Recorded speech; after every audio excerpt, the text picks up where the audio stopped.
Hello everyone, today I'm gonna share to you the 10 uncommonly used Filipino and Bisaya words.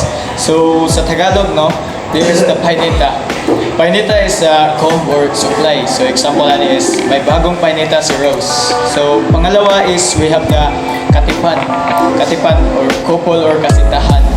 So example ani is nagdagsaan ng mga magkatipan sa parke ng araw ng mga puso. So, pangatlo is pantablay or charger. So, if we use this in sentence, we should have the, for example, alisin mo sa saksakan ang pantablay upang makatipid tayo sa kuryente. So, ang pangapat natin is anluwagi or carpenter, yung mga yung magawa ng bahay. So, ang example nito is magaling na anluwagi ang ama ng aking kaibigan. So, ayun, ganun. So, ang panglima natin example is alimpuyok or smell of burning rice. So, yung masusunod na kanin. So, example, kung gamitin natin sa example is ito, na alimpuyok ang kanin na sinain ko. Ganun yun. So, ang panganim natin is panghiso or toothbrush. A brush for cleaning the teeth. So, pag ginamit natin ito sa sentence is, ang example nito ay, sabi ni inay na maghiso muna bago matulog. So, ang pagkito natin is napangilakan or collection. Ang example naman nito is marami akong napangilakan na medalya.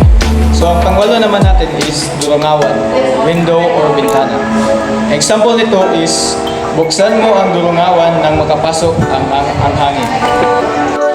So, ang ating pangsiyam naman is salampuit or chair or upuan. So, ang example natin nito is sira na ang mga salampuit sa aming silid-aralan. So, ayun, ang pangsiyam natin at last na Tagalog words na commonly used is the bahay or house.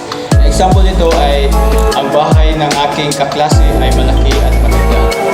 Yun lang ang mga Tagalog words. Bye!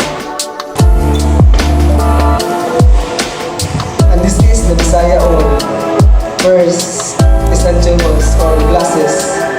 For example, kuha ang akong anchos na sa divider. Second is mabagdoyon, adventurous or sigiglaag. For example, mabagdoyon mong kaayo kaday. Third is siyaw, energetic or hyperactive. For example, siyaw kayong anak ni Auntie Mildred. Fourth is lansya or boat. For example, nagsakay miglansya padong sa isla romantika o kurbada. Fifth is bituon or star. Kahayag sa bituon karong gabihuna. Sixth is dilaab or burn. For example, tungod sa kainit sa panahon, nagdilaab ang sagutan. Seven is mabilinhon, important or valuable. For example, mabilinhon kayo ang akong pamilya. Eight is pahiyom, a silly self-conscious mind. For example, pahiyom naman kay kaday. Nine is puhon, God willing or hopefully. For example, mag-graduate ako po across the classes. Igsoon or siblings. For example, igsoon na mo ni Juan, abi na gugin, di mo naman parehod na. So that's all the 10 uncommonly used Filipino and Bisaya words. I hope you learned something. Bye!